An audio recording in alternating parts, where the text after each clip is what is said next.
ఈ చిత్రం ఓ కల్పిత చిత్రం. ఇందులో వచ్చే సన్నివేశాలు, ఊర్లు, పేర్లు, కాలం అన్నీ కల్పితమే.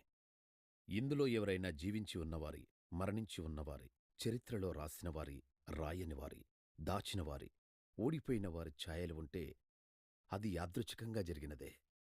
ఇది పూర్తిగా కల్పిత కథ మాత్రమే.